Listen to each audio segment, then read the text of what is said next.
بسم اللہ الرحمن الرحیم۔ السلام علیکم ورحمۃ اللہ وبرکاتہ۔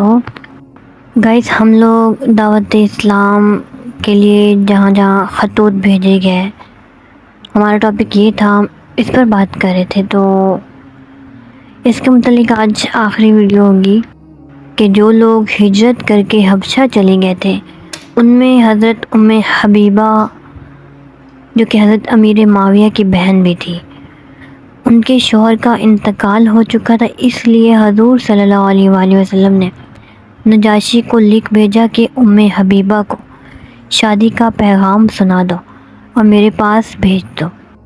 نجاشی نے خالد بن سعید ابن العاص کو مقرر کیا۔ انہوں نے حضور صلی اللہ علیہ وآلہ وسلم کی طرف سے ایجاب و قبول ادا کیا۔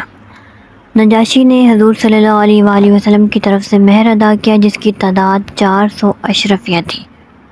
نکاح کے بعد حضرت ام حبیبہ رضی اللہ تعالیٰ عنہ جہاز میں بیٹھ کر روانہ ہوئی اور مدینہ کی بندرگاہ میں اتری۔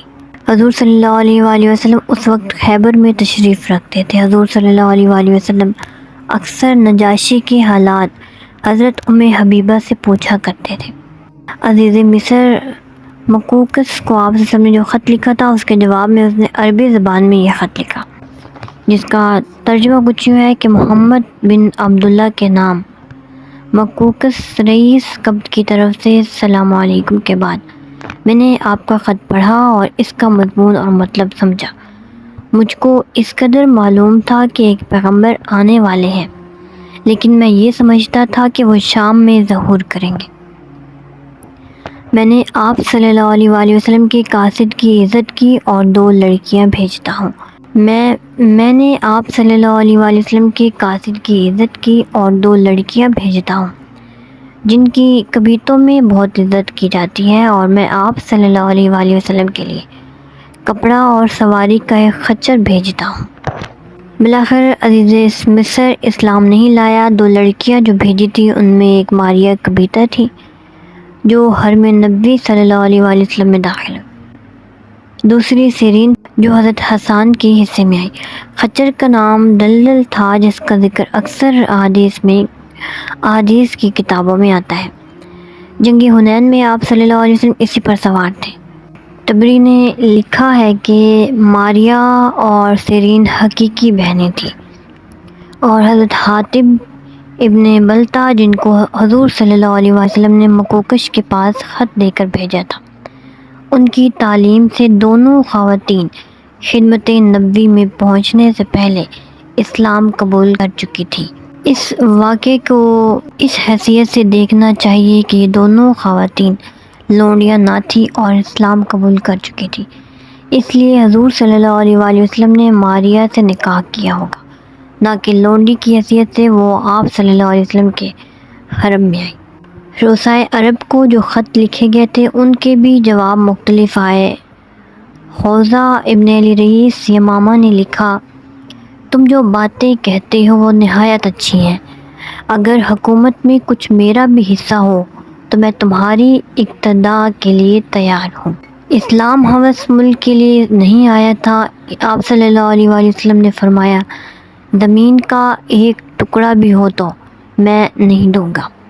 حارث غسانی جو حدود شام کا رئیس تھا اور رومیوں کے ماتحت اطراف کے عربوں میں حکومت کرتا تھا، جو خط پڑھ کر برہم ہوا اور فوج کو تیاری کا حکم دیا۔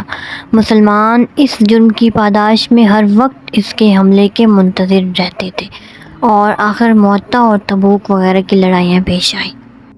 اس سال میں باقی جو واقعات ہوئے اس پر بات کرتے ہیں۔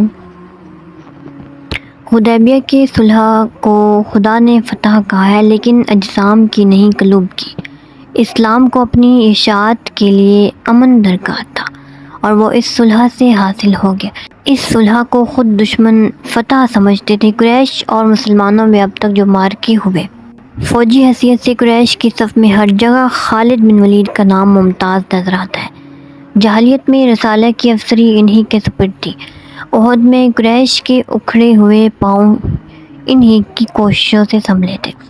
حدیبیہ کے موقع پر بھی قریش کا طلایہ انہی کے زیر افسری نظر آیا تھا، لیکن قریش کا یہ سپہ سالار اعظم بھی آخر اسلام کی حملہ کاری سے نہ بچ سکا۔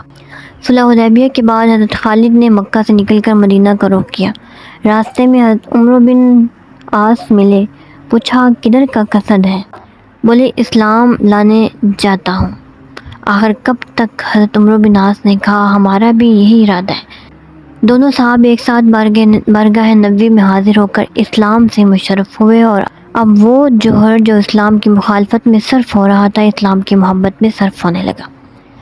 فتح مکہ میں حضرت خالد رضی اللہ تعالیٰ عنہ جب ایک مسلمان دستے کے افسر بن کر حضور صلی اللہ علیہ وآلہ وسلم کے سامنے سے گزرے تو آپ صلی اللہ علیہ وآلہ وسلم نے پوچھا یہ کون ہے؟ لوگوں نے کہا خالد ہے۔ آپ صلی اللہ علیہ وآلہ وسلم نے فرمایا خدا کی تلوار ہے۔ غزوہ معتہ میں جب حضرت جعفر، زید بن حارثہ اور عبداللہ بن رواحہ کے بعد حضرت خالد نے اپنے ہاتھ میں علم لیا تو مسلمان خطرے سے باہر تھے۔ عہد خلافت میں خالد نے شام کا ملک کیسر سے چھین لیا اور دوسرا عمرو بن عاص مصر کا فاتح ہوا۔ تو گائز یہ ٹاپک آج یہیں پر اینڈ کرتے ہیں۔ اس کے متعلق اپنی رائے کا اظہار بھی ضرور دیجیے گا، اور انشاءاللہ ایک نئے ٹاپک کے ساتھ ایک نئی ویڈیو میں پھر ملیں گے۔ جو نیو آئے ہیں چینل پر وہ چینل کو ضرور سبسکرائب کریں، اگر ویڈیو پسند آئے تو لائک کریں اور فرینڈس میں زیادہ سے زیادہ شیئر کریں۔ تھینک یو سو مچ۔ اللہ حافظ۔